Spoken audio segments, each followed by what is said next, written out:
Boom. Hello and welcome back to Calculus 1 section 3.8 Implicit Differentiation. Right on time.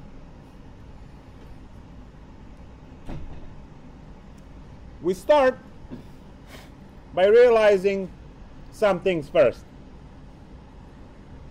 When you write y as a function of x, for instance, y equal sine x squared, or y equal x cubed plus 3x squared minus x plus 7, y equals 4 ln root x. When you are able to isolate y on the left side and have the rest like this in terms of x, we call that explicit.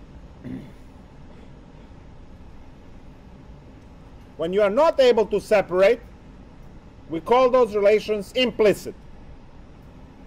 Y like circle. X squared plus y squared equals to 9. Or square root of y plus y squared equals to 3x plus cosine x. Or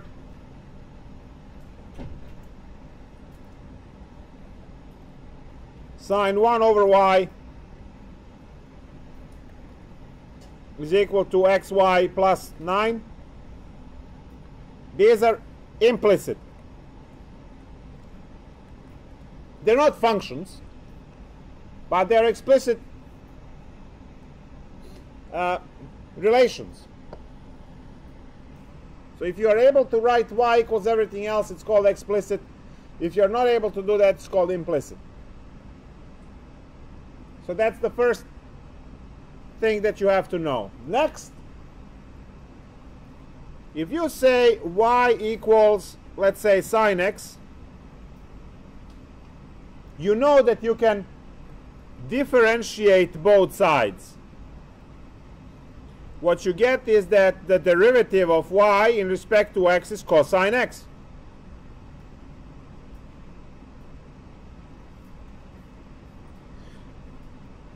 So you can also use this notation that includes the equal sign in it.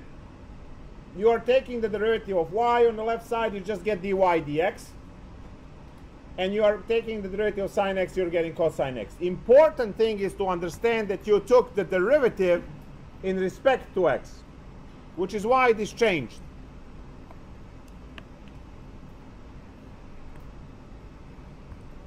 But now I can have y squared equals to sine squared x, right? We can do that. We can square both sides.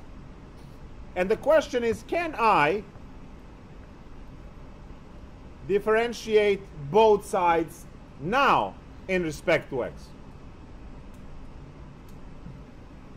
And the answer is yes.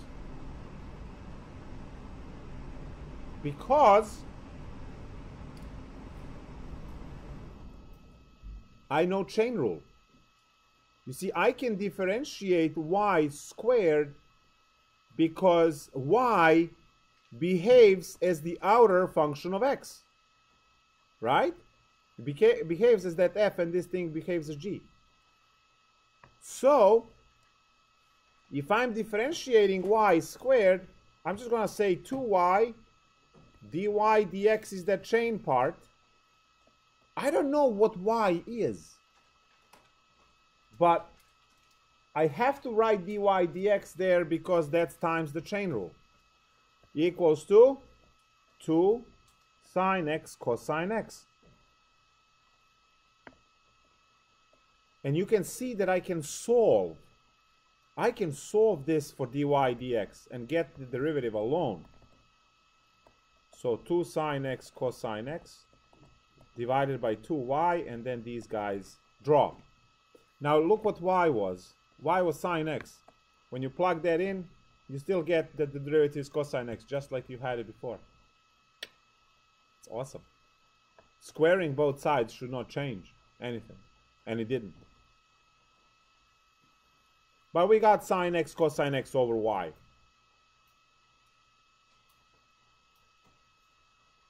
So it appears that we can take derivative of anything. We don't have to have a function, because y squared, when it shows in the problem, is not a function. We know that. Equation of the circle is not a function. Parabola squared, x equals y squared, not a function, right? Graphs like this, and it fails vertical line test everywhere. So I accepted the vertex. So it turns out that we can take derivatives of anything. And you know what? It needs to be that way, because the circle equation, in this case, I practiced the entire summer to draw perfect circles. Oh, yeah, that's good. I know. So this is radius 3. Would you all agree that it's not a function? It fails vertical line test. We all must know that.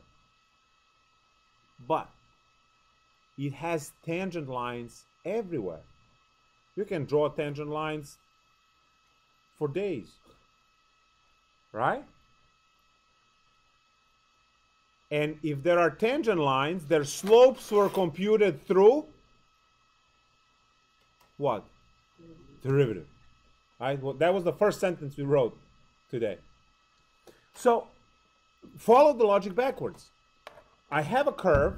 I can draw derivatives. Those derivatives, I can draw the slopes of the tangent line. I have a curve. I can draw tangent lines. Those tangent lines have slopes. Slopes are computed from the derivatives. Therefore, there has to be a way to take the derivative of that function. Not function, equation, relation. So how do we find the derivative of x squared plus y squared equals to 9? And the answer is the same like so far, except when you have the y, you have to follow with a chain, because y is the function of x. All right, so what's the derivative of x squared? What's the derivative of y squared? 2y, dy dx. And what's the derivative of 9? 0.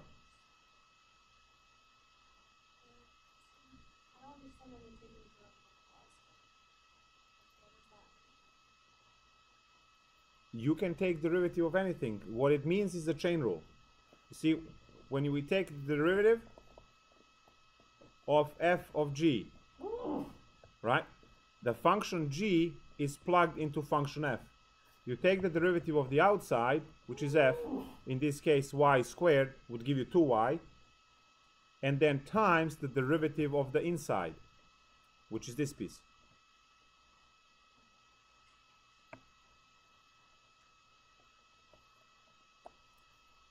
So now, solve for dy dx, because that's what the derivative is, and to have the derivative for the circle. Dy dx is equal to negative x over y. My 2's would cancel. Huh. Does not depend on radius. See that?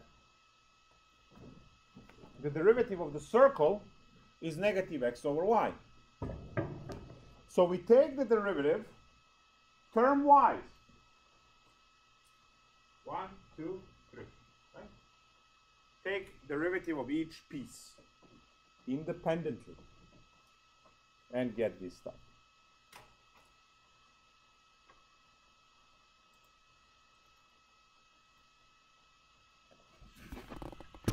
So now this means that we need to be extremely careful. Anytime when you have variables not matching, means that you're going to have to follow through with the chain rule. And this is going to be crucial for your word problems in 3.11, called related rates. if I take the derivative in respect to x of 5m, the derivative of that is 0 if this m is constant.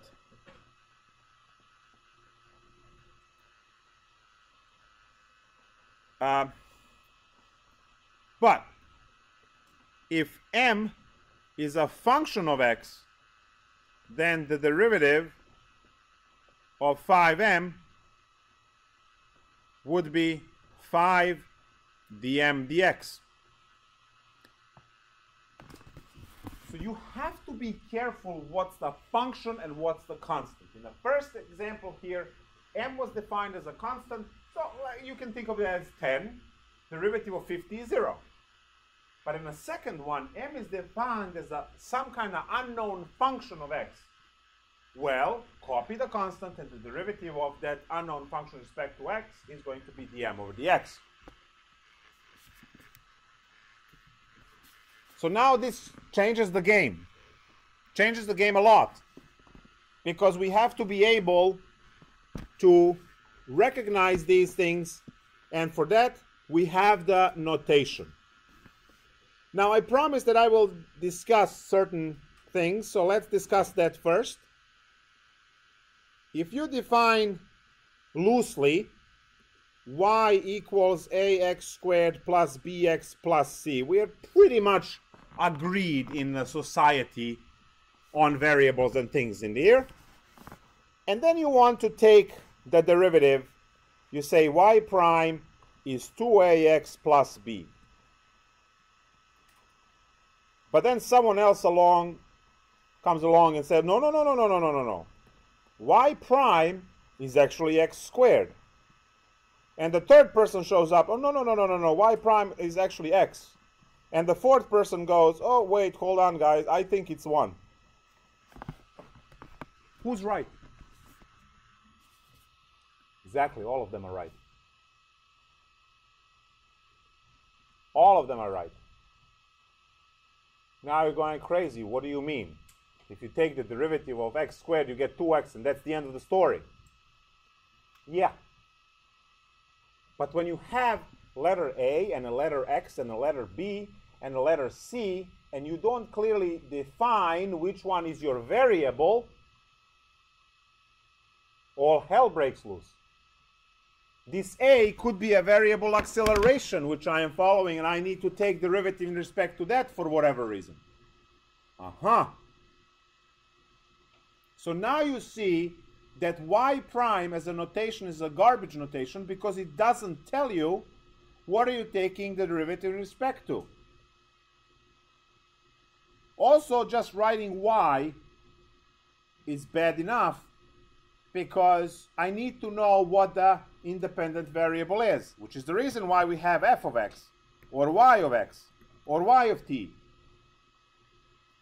So now, as you are looking at this, we say this, using the Leibniz notation, is the derivative of y in respect to x. What's the next one?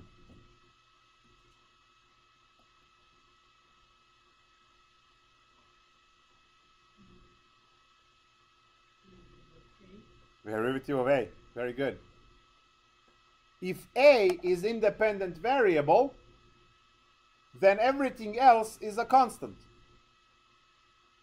So now the derivative of a is 1, and you have just x squared, which is its coefficient, and you have bx plus c all zeros, because you're taking derivative in respect to a, not in respect to x. What's the next one? Exactly.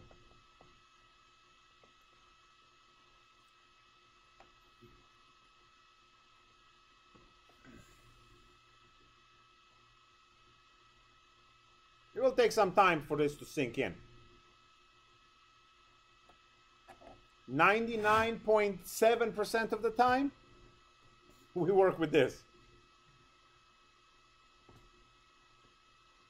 But when you start designing things,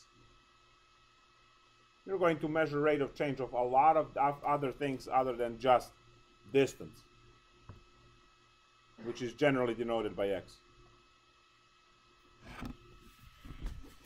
So now I get to a question where I want to find the derivative in respect to m of 3km squared minus square root of g plus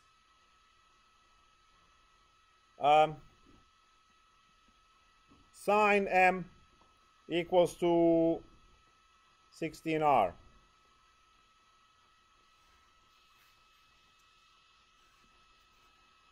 This over here, more precisely this over here, is going to spell out your independent variable. All others will be regarded as constants. So what's the derivative? 6km cosine m equals 0. Perfect. Independent variable is not x, it's m. The derivative of m squared is 2m, so 6km. No m's over here, so this term goes to 0. Sine m. Derivative of sine m is cosine m. No m's. Dies.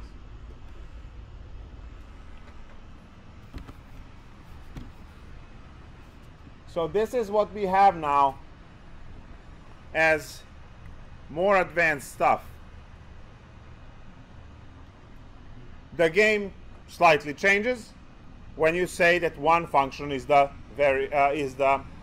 function of another variable. So now we know that y is f of x.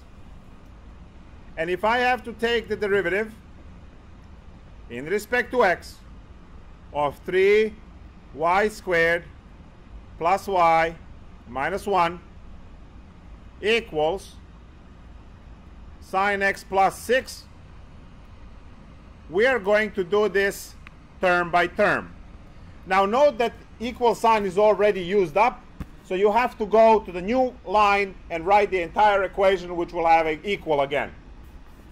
What's the derivative of 3y squared?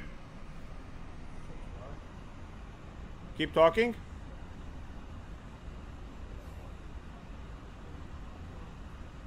Six y.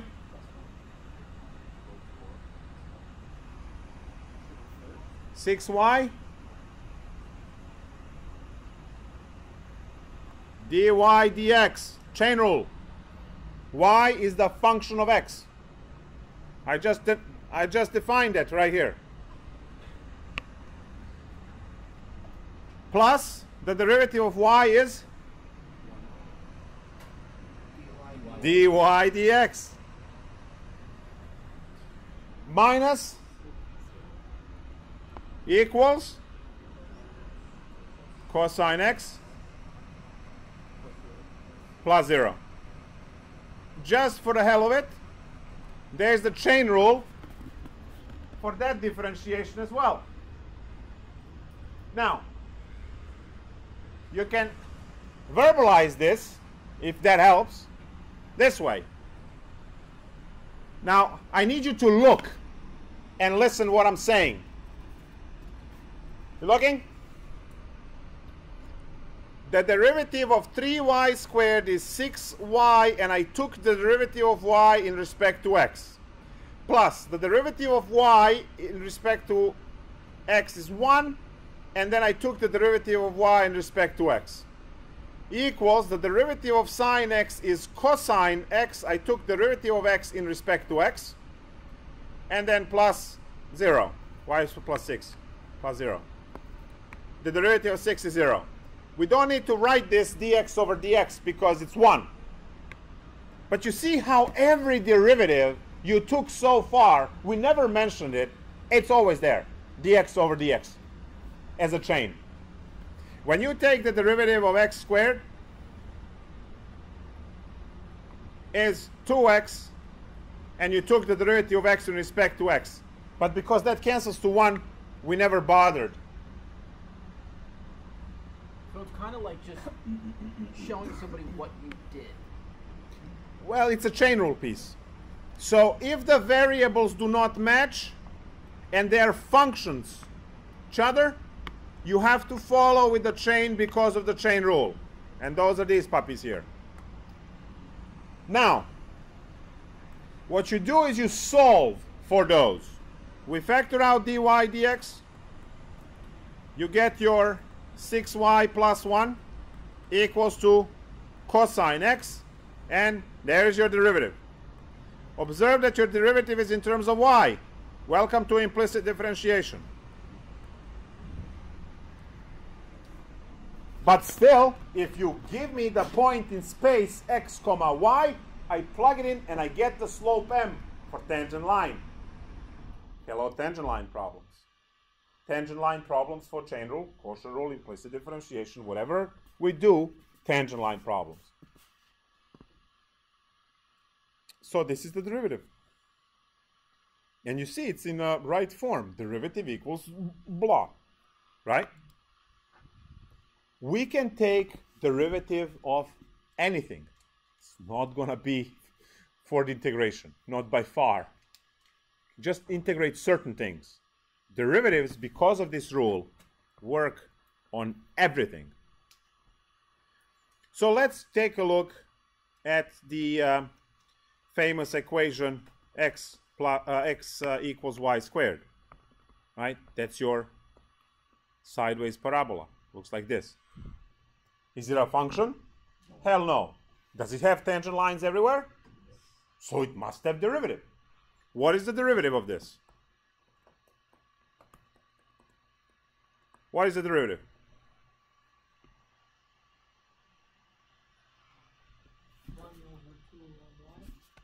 Well, let's first take the derivative term by term. Derivative of x is 1. We took the derivative of x in respect to x. They cancel, so I'm not going to bother writing it. Equals to the derivative of y squared is? Keep talking. dy dx, nice. So, dy dx is equal to 1 over 2y. There's your derivative. What happened? With a smile. Okay.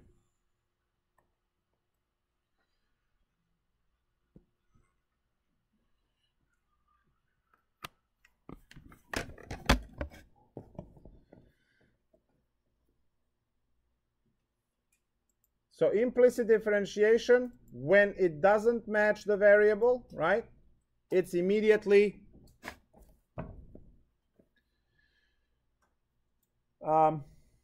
implicit, and then you are careful to have the chain rule in appropriate place.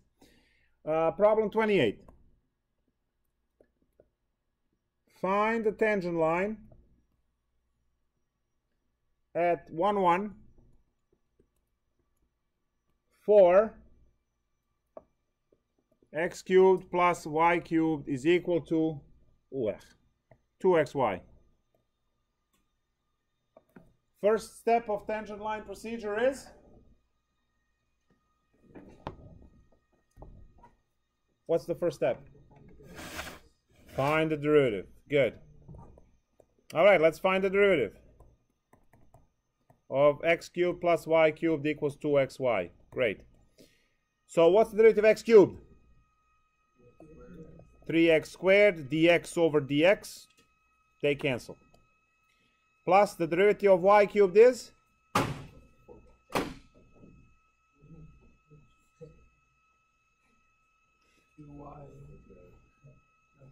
3y squared dy dx. Beautiful.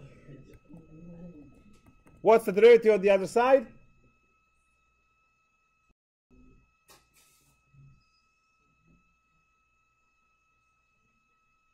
Two. It's not 2.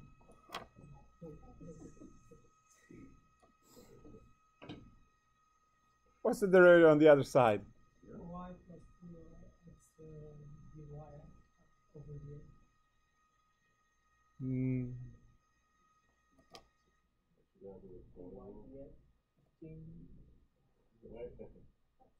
boss right over there. Product rule. You see a function x times function y? Right? So copy the first one, the derivative of the second one, plus copy the second one times derivative of the first. Beautiful. Beautiful. It's the product rule. So here is a little bit of purple over here, purple over there. Product rule and a smiley. So now what do I have? I have 3x squared plus 3y squared dy dx equals to 2x dy dx plus 2y. How do I solve this for the... Yeah, so put all of the dy dx terms on one side, everything that doesn't have it on the other, factor, and then divide, and you're done. And then you can compute the slope and the rest of the problem. So 3y squared dy dx remains on the left, minus 2x dy dx coming from the right. On the right side, 2y stays, and negative 3x squared joins. You factor out dy dx. You are left with 3y squared minus 2x. On the other side, stays the same. And finally, you divide to get dy dx alone. 2y minus 3x squared over 3y squared minus 2x. And we have a 0.11. Plug in to get m. So m is equal to 2 times 1 minus 3 times 1 squared divided by 3 times 1 squared minus 2 times 1. That's negative 1 over 1, negative 1. All this work. Slope is negative 1, point is 1, 1. Y equal mx plus b. Good old stuff. 1 equals negative 1 times 1 plus b. B equals 2. And the tangent line is y equals x plus 2.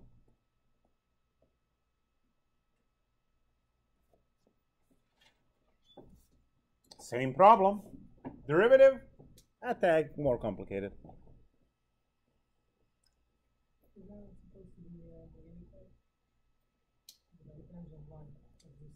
Oh, slope's negative 1. Yes, yes, yes. Negative x. Yes. Negative x plus 2.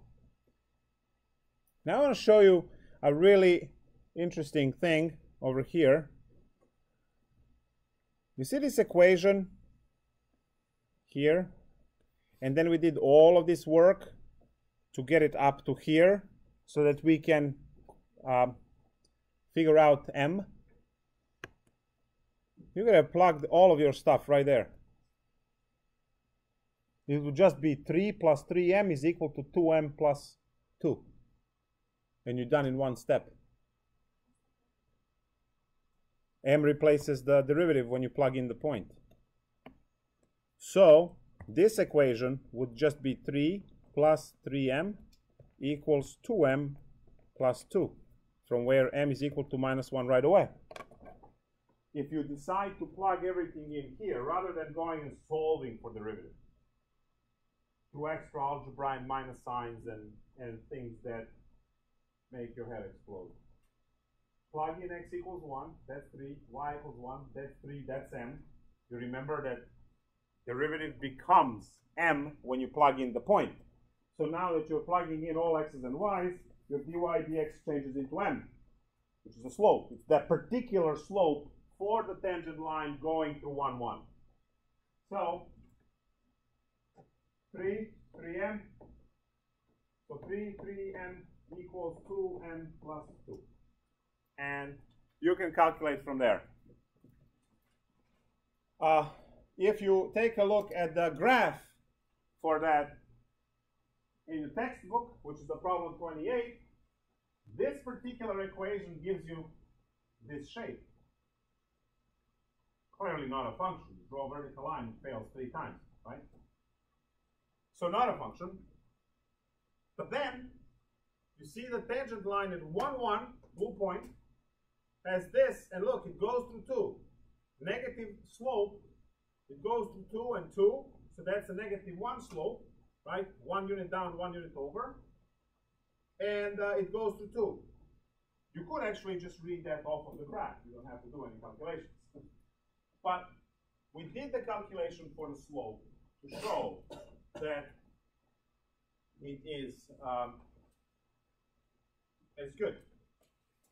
Here is the sideways parabola, which it's not the sideways parabola because it has sine y squared, but it's near that. You have this one, the sideways ellipse. There's the equation for it. And you have a few others. To try to practice this, and obviously use Mathematica.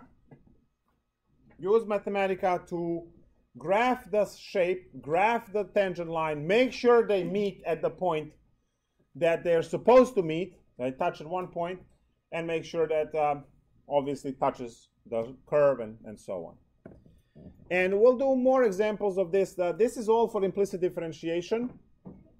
You just worry about whether the variable is a constant or whether the letter is a constant independent variable or a function in terms of other variable.